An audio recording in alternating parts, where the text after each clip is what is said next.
Welcome to T-SAT. ఈరోజు మనం ఈ వీడియోలో ముదిగొండ చాళుక్యుల గురించి నేర్చుకుందాము. ముదిగొండ చాళుక్యులు వేములవాడ చాళుక్యులకి సమకాలీనంగా ఖమ్మం జిల్లా ప్రాంతాన్ని పరిపాలించడం జరిగింది. మనకి ఈ యొక్క ముదిగొండ చాళుక్యులు తెలంగాణ ప్రాంతాన్ని పరిపాలించినప్పటికీ వీళ్ళు సామంత రాజులని చెప్పాల్సి ఉంటుంది. తూర్పు చాళుక్యులకి సామంతులుగా ఈ రాజ్యం అనేది ఏర్పడింది. ముదిగొండ చాళుక్యులు తూర్పు చాళుక్యుల యొక్క సామంతులుగా మంచికొండ మండలంని పరిపాలించడం జరిగింది. తెలంగాణ తూర్పు సరిహద్దులో దక్షిణాన కృష్ణా తీరంలో కొండపల్లి నుండి వరంగల్ జిల్లాలోని కొరవి వరకు విస్తరించి ఉండడం జరిగింది. మనకి రాజధాని చూసినట్లయితే ముదిగొండ, దాన్నే ముదిగొండూరు అని చెప్పేసి అంటారు. తర్వాత కాలంలో రాజధాని కొరవికి, తర్వాత బొట్టు అనే ప్రాంతానికి రాజధాని అనేది మార్పిడి జరిగిందని గుర్తుంచుకోవాల్సి ఉంటుంది. ఇక ఆధారాలు చూసినట్లయితే కొరవి శాసనం, మొగల్ చెరువు శాసనము, అలాగే విరియాలవారి గూడూరు శాసనము, క్రివ్వక శాసనము. ఈ వంశం యొక్క మూల పురుషుడు కొక్కిరాజు మరియు రణమర్దలు, వీళ్ళిద్దరూ కూడా సోదరులని చెప్పాల్సి ఉంటుంది.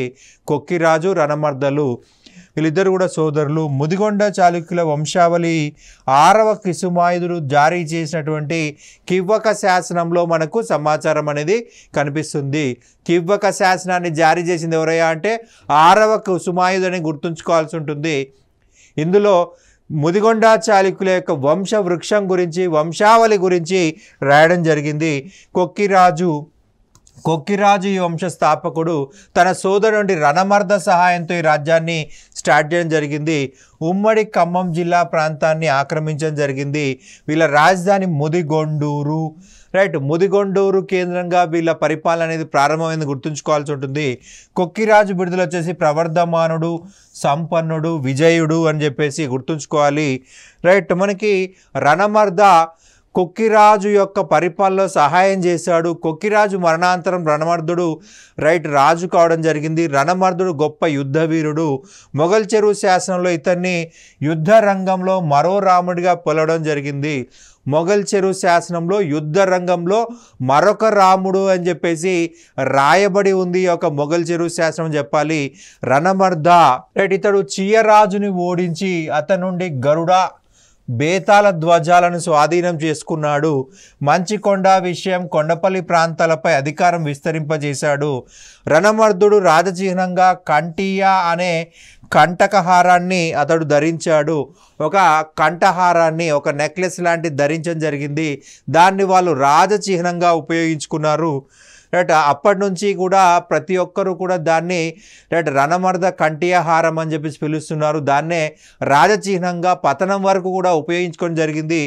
మొదటి కుసుమాయుధుడు ఇతను వచ్చేసి రణమర్దుని యొక్క కుమారుడు. మొగలి చెరువు శాసనం ఇతని యొక్క సమాచారం మనకు అందిస్తూ ఉంది. వేంగి చాళుక్య భీముడికి సామంతుడు అని చెప్పాల్సి ఉంటుంది. వేంగి చాళుక్య భీముడికి సామంతుడు. కొరవి శాసనం, బెజవాడ తామ్ర శాసనము ఈ యొక్క కుసుమాయుడు యొక్క రాజకీయ కార్యకలాపాల గురించి వివరిస్తున్నాయి. మొదటి భీముడిని బద్దెగుడు ఓడించినప్పుడు ఆ బద్దెగనే ఓడించి మొదటి చాళుక్య భీముని విడుదల చేయడం జరిగింది. బద్దెగా అనే వేములవాడ చాళుక్య రాజు మొదటి చాళుక్య భీముని ఓడించి బంధించడం జరిగింది. ఈ కుసుమాయుధుడు చాళుక్య భీమాని కాపాడే ఉద్దేశంతో ఈ యొక్క బద్దెగను ఓడించి ఈ యొక్క చాళుక్య భీముని విడుదల చేయడం జరిగింది. కుసుమాయుధుడి అభ్యర్థన మేరకు చాళుక్య భీముడు కూకిపర్రు అనే గ్రామాన్ని పోతమయ్య అనే బ్రాహ్మణుడికి దానంగా ఇవ్వడం జరిగింది. ఈ కుసుమాయుధుడి కోరిక పేరకు కూకిపర్రు అనే గ్రామాన్ని కుసుమాయుధుడికి ఇవ్వడం జరిగింది. కుసుమాయుధుడు పోతమయ్య అనేటువంటి వ్యక్తికి ఇవ్వడం జరిగింది. కుసుమాయుధుడు చాళుక్య భీముని అడగడం జరిగింది. తూర్పు చాళుక్య వంశంలో ఒక గొప్ప రాజా మనకి చాళుక్య భీముడు, మొదటి చాళుక్య భీముడు. ఈ యొక్క భీముడిని కోరిక మేరకు పోతమయ్యకి యొక్క భూమి అనేది లభించింది. రాష్ట్రకూట చక్రవర్తి 2వ కృష్ణుడు వేంగి పాలకుడైనటువంటి మొదటి చాళుక్య భీము పైన దండెత్తి రాగా కుసుమాయుధుడు రాష్ట్రకూటుల్ని ఓడించి తరిమేసినట్లు కొరవి శాసనం ద్వారా మనకు తెలుస్తూ ఉంది. కుసుమాయుధుడికి విజేత గొనగా నిరవధ్యుడు అనేటువంటి 2 కుమారులు ఉండేవారు. విజేత గొనగా నిరవధ్యుడు. మనకి తూర్పు చాళుక్య వంశంలో అతి గొప్ప రాజు అంటే మనకి గుణగ విజయాదిత్య అని చెప్పాల్సి ఉంటుంది. ఆ గుణగ విజయాదిత్య పేరు మీద తన కుమారుడికి విజయిత గొనగ అని పేరు పెట్టుకోవడం జరిగింది. విజయిత గొనగ అని చెప్పేసి పేరు పెట్టుకున్నాడు. విజయాదిత్య గొనగ తండ్రి తర్వాత రాజ్యానికి వచ్చాడు. రైట్, ఇతడు తన పాలన తొలి భాగంలో వేంగి రాజులకు విశ్వాసంగా ఉండడం జరిగింది. తర్వాత కాలంలో విజయాత గొనగకి నిరవధ్యునికి మధ్య అంతర్కలహాలు అనేవి వచ్చాయి. రైట్, అన్నదమ్ముల మధ్య వారసత్వ సమస్య అనేది ఏర్పడింది. విజయిత గొనగకి నిరవధ్యుడికి మధ్య రైట్ గొడవలు రావడం జరిగింది. నిరవధ్యుడు అన్నను ఓడించి రైట్ సింహాసనాన్ని ఆక్రమించినట్లు కొరవీ శాసనంలో వివరించడం జరిగింది. నిరవధ్యుడు తన అన్నని విజయిత గొనగని ఓడించి రైట్ రాజ్యాన్ని ఆక్రమించినట్టుగా కొరవీ శాసనంలో రాయబడి ఉందని గుర్తుంచుకోవాలి. విజయిత గొనగడు వేములవాడ చాళుక్య రాజైన రెండవ హరికేసరిని ఆశ్రయించాడు. అతడు రాష్ట్రకూటులు నిర్వహించిన యుద్ధాల్లో పాల్గొన్నాడని పంపా కవి విక్రమార్జున విజయం అనేటువంటి గ్రంథంలో చెప్పడం జరిగింది. రెండవ హరికేసరి యొక్క రైట్ ఆశ్రయం పొందిన వ్యక్తి విజేత గొనగ. ఎందుకంటే తన సోదరుడి వల్ల రాజ్యాన్ని కోల్పోయాడు. నిరవధ్యుడి వల్ల రాజ్యం కోల్పోవడం వల్ల రైట్ ఇతను పారిపోయి రెండవ హరికేసరి దగ్గరికి వచ్చాడు. రైట్ రాష్ట్రకూట్ల తరపున యుద్ధాల్లో పాల్గొన్నాడు. మనము వేములవాడ చాళుక్యుల దగ్గర చెప్పుకున్నాము. చెన్నూరు సీమ ప్రాంతాన్ని అతనికి ఇవ్వడం జరిగింది. ఇది మనకు చెన్నూరు అగస్తేశ్వర శాసనం ద్వారా తెలుస్తూ ఉందని చెప్పుకున్నాము. హరికేసరికి సామంతుడయ్యాడు విజయత గొనగ. రైట్, నిరవధ్యుడు చూసినట్లయితే ఇతడు వేంగి చాళుక్యులకు విశ్వాసపాత్రుడుగా ఉన్నాడు. రైట్, విజేత గొనగ పుత్రులకి నిరవధ్యునికి మధ్య సంబంధాలు ఏర్పడ్డాయి. రైట్, నిరవధ్యుడికి పుత్ర సంతానం లేదు. సో అతని మరణాంతరం విజేత గొనగ యొక్క కుమారుడు రెండవ కుసుమాయుధుడు రాజు కావడం జరిగింది. నిరవధ్యుడికి పుత్ర సంతానం లేని కారణంగా విజేత గొనగ యొక్క కుమారుడు రెండవ కుసుమాయుధు అనేవాడు రాజు కావడం జరిగింది. రైట్, రెండవ కుసుమాయుధుడు తన పినతండ్రి అనంతరం ఇతడు కొరవీ సింహాసనాన్ని అధిష్ఠించాడు. ఇతని యొక్క బిరుదు వచ్చేసి వినిత జనాశ్రయుడు. మనకి ఎగ్జామ్లో మ్యాథ్స్ ద ఫాలోయింగ్లో యొక్క టైటిల్స్ అడుగుతూ ఉన్నారండి. రైట్, వినిత జనాశ్రయుడు అని చెప్పేసి రెండవ కుసుమాయుధు యొక్క బిరుదుగా మనం గుర్తుంచుకోవాల్సి ఉంటుంది. వినిత జనాశ్రయ. ఇతని రాజకీయ వ్యవహారాల గురించి వివరించే శాసనం కొరవీ శాసనము. నాలుగవ కుసుమాయుధుడు ఇతడు వేదాంగ పండితుడు, కుత్సగోత్రుడు అయినటువంటి దోనయ అనే బ్రాహ్మణుడికి మొగలి చెరువుల గ్రామాన్ని దానం చేసి ఉదంతము మొగలి చెరువు శాసనం ద్వారా తెలుస్తూ ఉంది. దోనయ అనేటువంటి బ్రాహ్మణుడు నాలుగవ కుసుమాయుధు యొక్క ఆస్థానంలో ఉన్నాడని గుర్తుపెట్టుకోవాల్సి ఉంటుంది. దోనయ అనే వ్యక్తి ఉన్నాడు. రైట్, ఇతనికి మొగలి చెరువు అనేటువంటి గ్రామాన్ని దానం చేస్తూ ఇచ్చిన శాసనమే మొగలి చెరువు శాసనం అని చెప్పాల్సి ఉంటుంది. ఇక నెక్స్ట్ చూసినట్లయితే మొదటి బేతరాజు. రైట్, 1075 నుంచి 1100 వరకు ఇతని యొక్క పరిపాలన కాలము. నాలుగవ కుసుమాయుధుడి మరణాంతరము అతని కుమారుడు మొదటి బేతరాజు సింహాసనాన్ని అధిష్ఠించడం జరిగింది. కానీ ఇతను కొరవీ ప్రాంతాన్ని కోల్పోయాడు. రాజధాని పోగొట్టుకున్న బేతరాజు బొట్టు అనే చోట ఆశ్రయం పొందినాడు. ఇది గోదావరి నదీ తీరంలో ఎక్కడో ఉంది. మనకు బొట్టు అనే ప్రాంతం అని చెప్పారు కానీ ఎగ్జాక్ట్ లొకేషన్ అనేది మనకు చరిత్రలో రాయడం లేదు. చరిత్రలో మనకు లభించలేదన్నమాట. రైట్, సో మనకి రైట్ బొట్టు అనే ప్రాంతం నుంచి పరిపాలించాడు బేతరాజు. సో అతనికి వచ్చిన బిరుదు వచ్చేసి బొట్టు బేతరాజు. రైట్, బొట్టు బేతరాజుని గుర్తుపెట్టుకోవాలి. ఇతనిని కొరవీ నుండి వెళ్ళగొట్టిన వాడు కాకతీయ కుటుంబానికి చెందిన మొదటి బేత కొడుకైనటువంటి గుండ్యనని పివి పరబ్రహ్మ శాస్త్రి అనే చరిత్రకారుడు వివరించడం జరిగింది. మొదటి బేతరాజు కుమారుడు అంటే రైట్ గుండ్యన అని చెప్పిన వ్యక్తి పివి పరబ్రహ్మ శాస్త్రి. మన తెలంగాణ చరిత్రకి ప్రముఖ ముఖ్యమైన వ్యక్తి ఎవరయ్యా అంటే ఈ యొక్క పివి పరబ్రహ్మ శాస్త్రి. తెలంగాణ చరిత్రని ముందుకు తీసుకొచ్చి తెలంగాణ చరిత్రని వెలుగులోకి తీసుకొచ్చిన ప్రముఖ చరిత్రకారులో పివి పరబ్రహ్మ శాస్త్రి ముఖ్యమైన వ్యక్తిగా చెప్పాల్సి ఉంటుంది. కాకతీయుల యొక్క సమగ్ర శాసనాలు అధ్యయనం చేసి వాటిని ఒక లైన్ ప్రకారం సెట్ చేసి ఇవన్నీ కూడా మనకు శాస్త్రీయంగా తయారు చేసే వ్యక్తి పివి పరబ్రహ్మ శాస్త్రి. ఈ పివి పరబ్రహ్మ శాస్త్రి అనే వ్యక్తి ప్రకారము రైట్ కాకతీయులే కొరవీని ఆక్రమించడం జరిగింది. కాకతీయులే కొరవిని ఆక్రమించడం జరిగింది అంటున్నాడు పివి పరబ్రహ్మ శాస్త్రి. రైట్ 1124లో గూడూరు శాసనంలో విరియాల మల్లుడు తన పూర్వీకుల ఘనకార్యాలను చెబుతూ బొట్టు బేతరాజు శత్రువులను విరియాల ఎర్రను చంపి అతనికి కొరవి రాజ్యం ఇచ్చినాడని వివరించడం జరిగింది. గూడూరు శాసనాన్ని జారీ చేసింది విరియాల ఎర్ర. మనకి ప్రధానంగా చూసినట్లయితే రాష్ట్రకూట రాజ్యం నాశనం అయిపోయిందండి. రైట్. సో కళ్యాణి చాళుక్య రాజ్యం వచ్చింది. రెండవ తైలపుడు అనేవాడు మనకి కళ్యాణి చాళుక్య రాజ్యాన్ని ఏర్పాటు చేయడం జరిగింది. అతని కాలంలో కాకర్త్య గుండన రైట్ అతని సార్వభౌమాధికారాన్ని అంగీకరించకుండా రైట్ స్వతంత్ర పరిపాలన చేసుకోవడం జరిగింది. యాక్చువల్గా కాకర్త్య గుండన వచ్చేసి రైట్ రాష్ట్రకూటుల యొక్క సామంతుడు. రాష్ట్రకూటుల పతనం తర్వాత స్వతంత్ర రాజ్య స్థాపన చేసుకున్నాడు కాకర్త్య గుండన. రైట్ ఈ యొక్క కొరవి ప్రాంతాన్ని కూడా కాకర్త్య గుండన ఆక్రమించాడు. సో పివి పరబ్రహ్మ శాస్త్రి ప్రకారం ఈ కాకర్త్య గుండననే ఈ యొక్క ప్రాంతాన్ని ఆక్రమించడం జరిగింది. అయితే ఈ విరియాల ఎర్ర అనే వ్యక్తి రెండవ తైలపుడి యొక్క సామంత రాజుగా చెప్పాల్సి ఉంటుంది. రైట్ గూడూరు శాసనం ప్రకారము విరియాల ఎర్ర రైట్ ఇతను కొరవి సీమపై పడి కాకర్త్య గుండను ఓడించి చంపేసినట్టుగా మనకు తెలుస్తూ ఉంది. రైట్ మనకి ఈ యొక్క సమాచారం మనకు ఈ యొక్క ముదిగొండ చాళుక్యులకి కనెక్ట్ అయినటువంటి సమాచారంగా గుర్తుపెట్టుకోవాల్సి ఉంటుంది. గూడూరు శాసనం విరియాల దంపతులు విరియాల ఎర్ర కామసానులు కాకతీ చాళుక్య బేతరాజుల గురించి సమాచారం ఉంది. మనకి కామసాని వచ్చేసి కాకర్త్య గుండెనకు వరుసకు సోదరి అవుతుంది. అలాగే బేతరాజు యొక్క మేనత్తగా చెప్పాల్సి ఉంటుంది. రైట్ ఈ యొక్క విరియాల ఫ్యామిలీ గురించి రైట్ కాకతీయుల గురించి చాళుక్య బొట్టు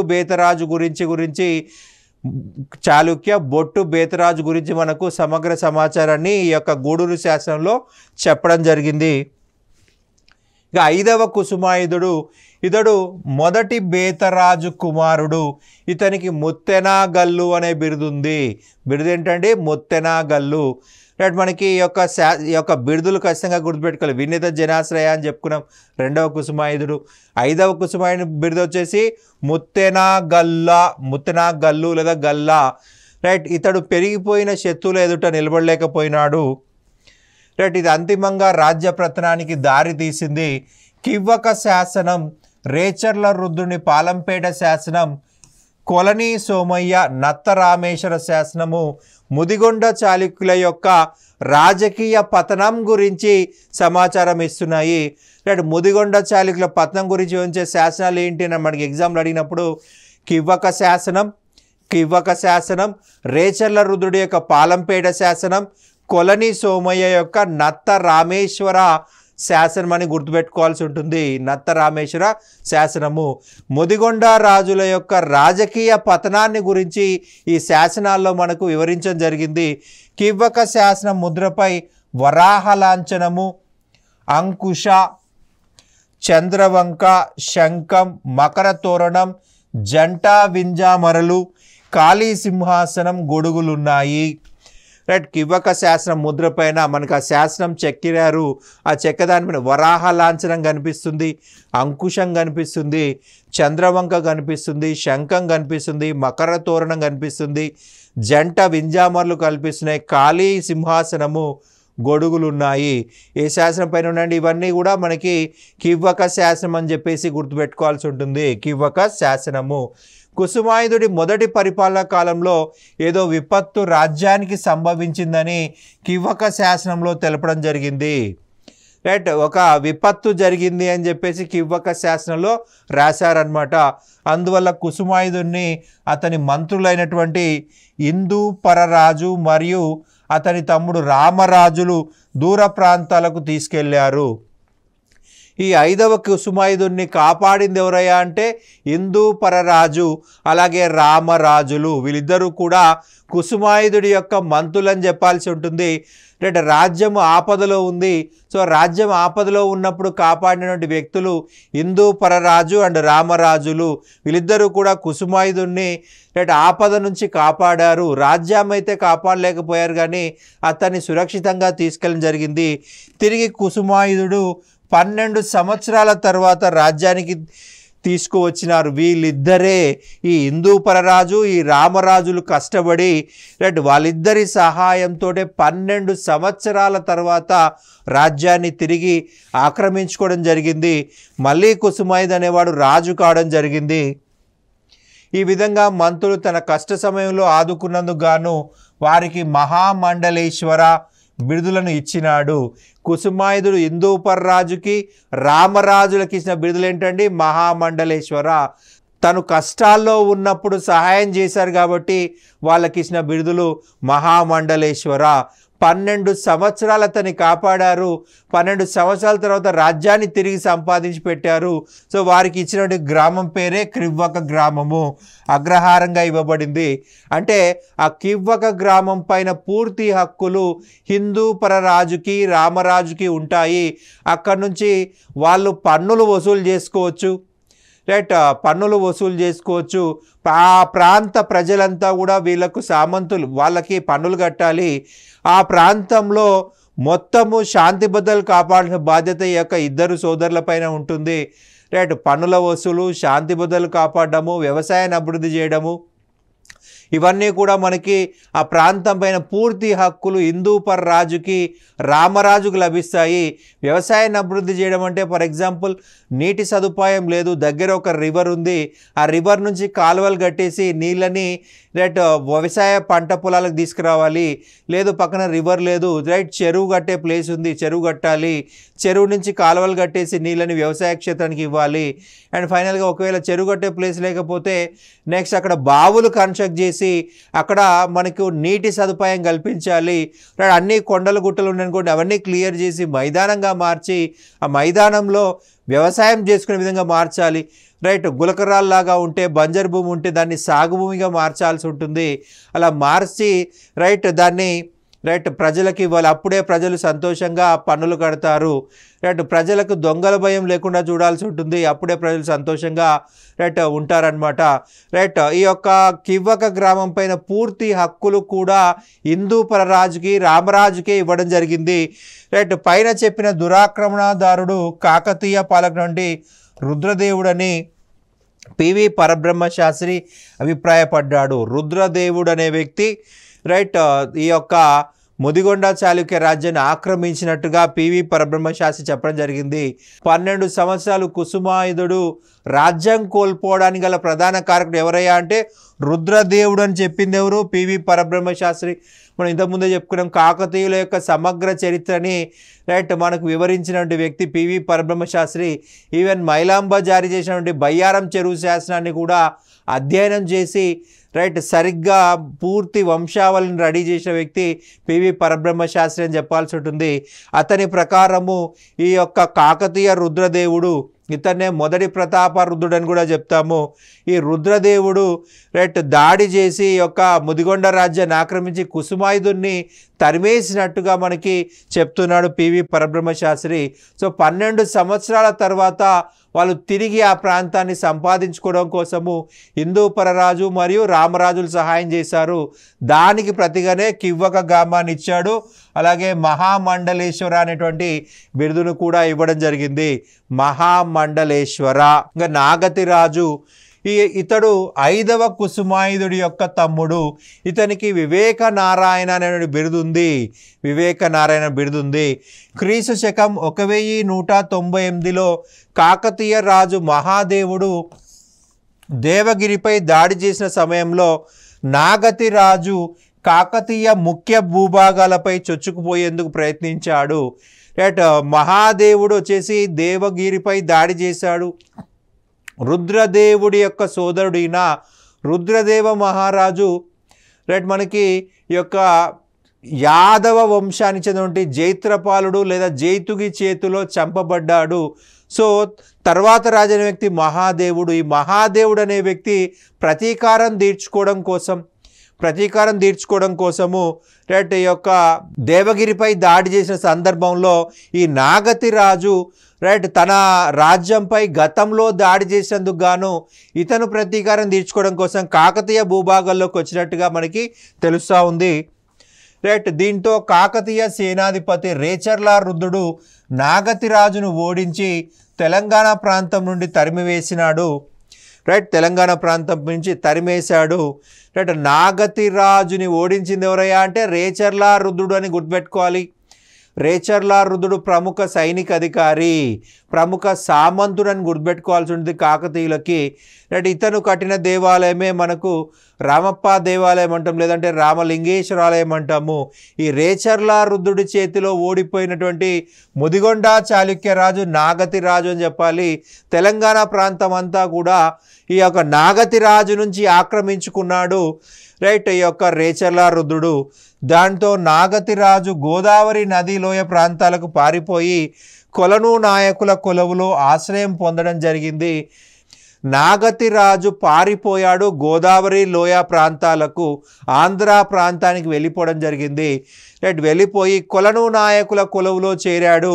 రైట్ ఇక మళ్ళీ రాజు కాలేకపోయాడని గుర్తుపెట్టుకోవాల్సి ఉంటుంది.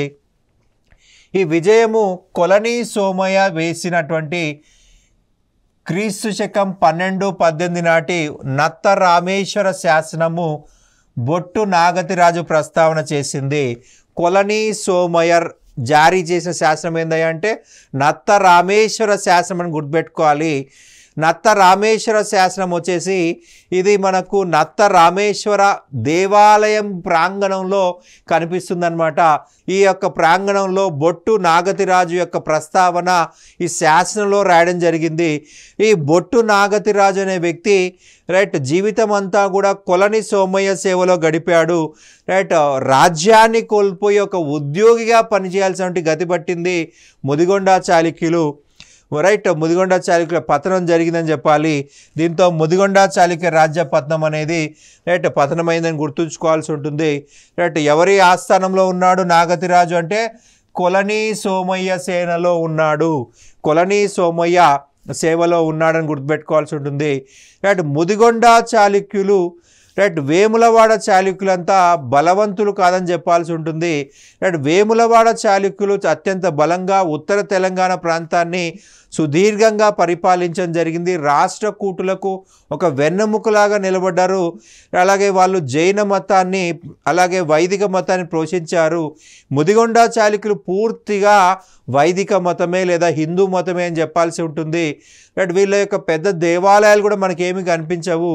రైట్ కివ్వక శాసనం ఒకటి, అలాగే కూకిపర్రు దానం చేస్తూ దోనయ్యకి అలా 2-3 శాసనాల కంటే పెద్దగా సమాచారం ఉండదు. రైట్ తూర్పు చాళుక్యుల యొక్క సామంతులుగా మనకి యొక్క ముదిగొండ చాళుక్యులు రైట్ కొరవి సీమని అంటే ప్రస్తుత రైట్ మనకు ఉమ్మడి ఖమ్మం జిల్లా, ఉమ్మడి వరంగల్ జిల్లా ప్రాంతాలని చెప్పాల్సి ఉంటుంది. గోదావరి పరిసర ప్రాంతాల్లో ఉన్నటువంటి రైట్ పోలవరం, భద్రాచలం ఇటువంటి ప్రాంతాలన్నీ కూడా కొరవి సీమ అంటాము. ముదిగొండూరు, మంచి కొండనే ముదిగొండ అన్నారు. రైట్ ఈ యొక్క ముదిగొండ చుట్టుపక్కల వీళ్ళ యొక్క పరిపాలన అనేది జరిగింది. రైట్ ఈ యొక్క టాపిక్ నుంచి మనకు మేజర్గా రైట్ ప్రధానంగా ఏం అడుగుతారంటే ఎగ్జామ్ పాయింట్ ఆఫ్ వ్యూలో బిరుదులు అడుగుతారు. రైట్ వినీత జనాశ్రయ బిరుదు ఎవరిది, అలాగే రైట్ రణమర్ద కంఠియహారము వీళ్ళ యొక్క రాజచిహ్నం ఏంటి, రైట్ వీళ్ళ యొక్క మొదటి రాజధాని ఏంటి, అలాగే వీళ్ళ చరిత్రకి ముఖ్యమైన శాసనము కివ్వక శాసనం, మొగలు చెరువు శాసనము, అలాగే చాళుక్య భీముని కాపాడినటువంటి రాజు ఎవరు, ఇవన్నీ కూడా మనకి ఎగ్జామ్ పాయింట్ ఆఫ్ వ్యూలో అడిగే అవకాశం ఉంటుంది. ఈ చాప్టర్ నుంచి ఖచ్చితంగా రైట్ మనకి వివిధ బిరుదుల గురించి అడిగే అవకాశం ఉంటుంది. వాళ్ళు చేసినటువంటి దాన ధర్మాల గురించి అవకాశం ఉంటుంది. రైట్ మనకి కొక్కిరాజు రణమర్ద అనేవాళ్ళు ఈ వంశం యొక్క స్థాపకుడు అని చెప్పేసి గుర్తుపెట్టుకోవాల్సి ఉంటుంది ఎగ్జామ్ పాయింట్ ఆఫ్ వ్యూలో. రణమర్దుని యుద్ధంలో మరో రామునితో పోల్చడం జరిగింది, యుద్ధంలో మరో రామునితో పోల్చడం జరిగింది. అలాగే రణమర్ద ఒక కంఠియహారాన్ని ధరించాడు. రైట్. ఆ కంటి ఆహారం ధరించడం వల్ల రణమర్ద కంటి ఆహారం అనే పేరు వచ్చింది. ఈ రణమర్ద కంటి ఆహారము మనకు ప్రధానంగా తర్వాత కాలంలో రాజచిహ్నంగా ఉపయోగించబడిందని గుర్తుంచుకోవాల్సి ఉంటుంది. మనకి ప్రధానంగా చూసినట్లయితే రెండవ కుసుమాయుధ యొక్క బిరుదు ఏంటండి? వినిత జనాశ్రయుడు. ఈ యొక్క పాయింట్ మనం గుర్తుపెట్టుకోవాల్సి ఉంటుంది. వినిత జనాశ్రయుడు. రైట్. జనాశ్రయుడు అంటే జనాలు న్యాయం చెప్పమని ఆశ్రయిస్తారు. సో వినిత జనాశ్రయ. రైట్. న్యాయం చెప్పడంలో గొప్పవాడు కాబట్టి జనాశ్రయ అనే బిరుదు తీసుకుంటారు. రైట్. అలాగే నాలుగవ కుసుమాయుధుడు చూసినట్లయితే దోనయ్య అనేటువంటి బ్రాహ్మణ పండితుడికి రైట్ మొగల్ చెరువు అనే ప్రాంతాన్ని దానం చేయడం జరిగింది. మొగల్ చెరువు అనే ప్రాంతాన్ని దానం చేశాడు. ఇక ఐదవ కుసుమాయుధ యొక్క బిరుదు వచ్చేసి ముత్తెనా గల్లు అని గుర్తుపెట్టుకోవాల్సి ఉంటుంది. ఐదవ కుసుమాయుధ యొక్క బిరుదు ముత్తెనా గల్లు. రైట్. మనకి బొట్టు బేతరాజు దగ్గర నుంచి వాళ్ళు కొరవి ప్రాంతాన్ని కోల్పోవడం జరిగింది. బేతరాజు రైట్ రాజ్యాన్ని కొరవి ప్రాంతాన్ని కోల్పోయి రైట్ బొట్టు అనే ప్రాంతానికి పారిపోవడం జరిగింది. సో ఇతన్ని బొట్టు బేతరాజు అని చెప్పడం జరిగింది. అయితే మనకి ఇది ప్రధానంగా గోదావరి నది ఏజెన్సీ ప్రాంతంలో ఉంటుంది. అయితే మనకి ఎగ్జాక్ట్ లొకేషన్ అనేది మన చారిత్రక గ్రంథాల్లో చెప్పలేకపోవడం జరిగింది. రైట్. బొట్టు బేతరాజు యొక్క బొట్టు అనే ప్రాంతం నుంచి పరిపాలించడం కొరవి ప్రాంతాన్ని కోల్పోవడం జరిగింది. కాకర్త్య గుండెననే ఈ కొరవి ప్రాంతాన్ని ఆక్రమించాడని చెప్పేసి పివి పరబ్రహ్మశాస్త్రి మనకు వివరించడం జరిగింది. రైట్. ఇవి మనకి ఎగ్జామ్ పాయింట్ ఆఫ్ వ్యూలో గుర్తుపెట్టుకోవాలండి. రైట్. వీటన్నిటిని మీద మనం ఫోకస్ చేసినట్లయితే ఖచ్చితంగా మనకి మంచి మార్కులు సాధించే అవకాశం ఉంటుంది. రైట్. Thank you.